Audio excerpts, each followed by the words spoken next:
आज इसका सबसे बड़ा लक्ष्य ये है कि योजना के साथ साथ क्रियान्वयन भी आज आप देख रहे हैं। जैसे इस नीति को आज माननीय मुख्यमंत्री महोदय झारखंड सरकार लोकार्पण करेंगे, साथ ही साथ इसका क्रियान्वयन गिरिडीह जिला जो हमारा तीर्थ स्थली है वहाँ पर इसका आज शिलान्यास भी हो रहा है, जिसमें हमारा लक्ष्य है कि शहरी जो घरेलू विद्युत उपभोक्ता है, हम हर घर में 100% सब्सिडी, अगर उनकी वार्षिक आय 3 लाख रुपए से कम है, हम निःशुल्क लगाएंगे। सब्सिडी मतलब निःशुल्क ही हुआ।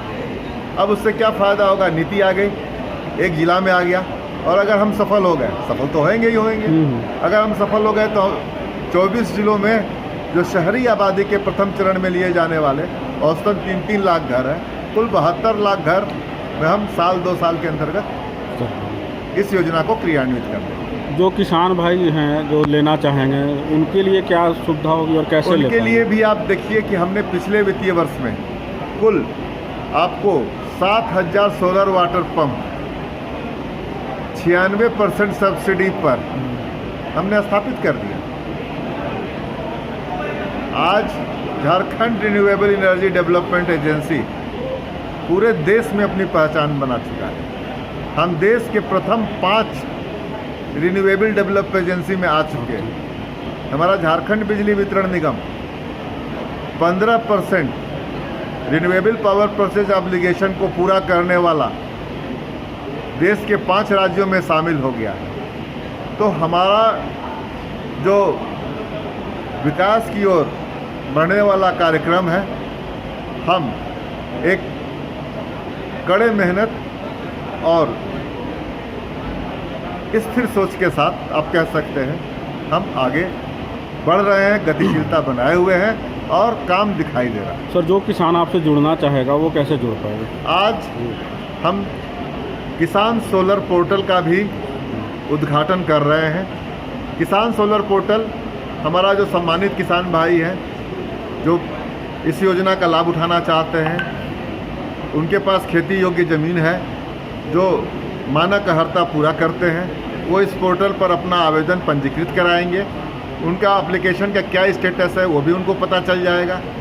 हम उनको जो सब्सिडी है उसका फ़ायदा जो 94 से 96% है, यह भी पूरे देश में सबसे ज़्यादा झारखंड राज्य दे रहा है।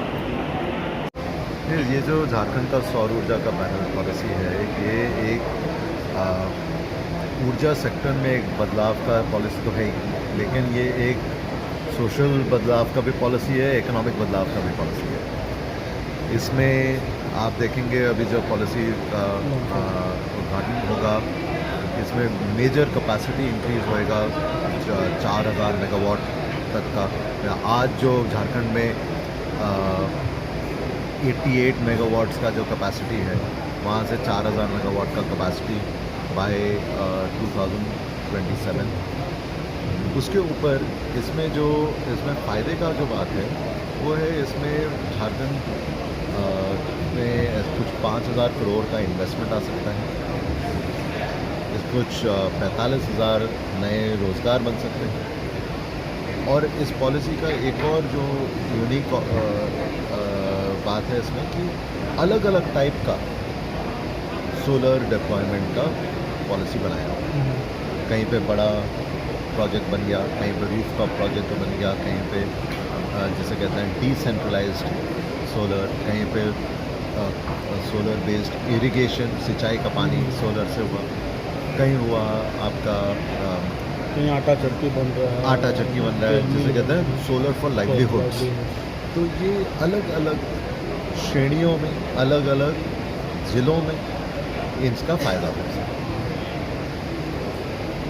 सर, इनसे जो किसान अगर जुड़ना चाहें तो वो कैसे जुड़ेंगे और उनको क्या?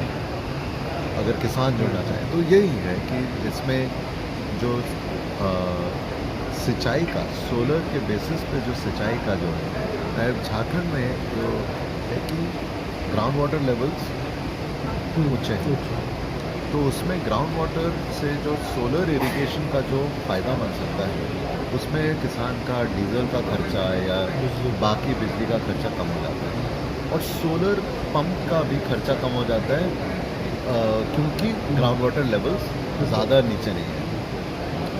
तो इसमें जब ये सोलर बेस्ड इरिगेशन हुआ तो किसान के लिए सोच लीजिए कि आज का इन्वेस्टमेंट में लेकिन आगे आपका फ़ायदा ही फ़ायदा है। ये एक चीज़ हुआ। उसमें अब किसान खेती में भी अलग अलग टाइप की खेती, केवल फूड क्रॉप नहीं, आप हॉर्टिकल्चर ले लीजिए, फ्रूट ले लीजिए, इन सब जैसे कहते हैं वैल्यू एडेड, जिनमें आमदनी ज़्यादा आता है, तो उसका भी एक पॉलिसी, मतलब कि उसका भी एक अपॉर्चुनिटी बन जाता है। दूसरा बात है जैसे जो सोलर फॉर लाइवलीहुड्स की बात कर रहा हूँ, वो ग्रामीण इलाकों में जो फूड प्रोसेसिंग हुआ, मिल्क चिलिंग हुआ, देखिए कोल्ड चेन हुआ, किसानों का उनमें भी एक फ़ायदा है, क्योंकि उनका फिर जो उत्पादन है वो ख़राब नहीं हो जाएगा, वो भी सौर ऊर्जा से चल सकता है। तो यही मैं पहले कह रहा था, ये केवल एक ऊर्जा का पॉलिसी नहीं है, ये एक इकोनॉमिक चेंज का पॉलिसी है, एक आमदनी का पॉलिसी है, रोज़गार का पॉलिसी है। सर अपना जनता के लिए परिचय है। मेरा नाम डॉक्टर अरुणाभ घोष है। मैं हूँ CEO of council on energy, environment and water. हम नॉलेज पार्टनर हैं।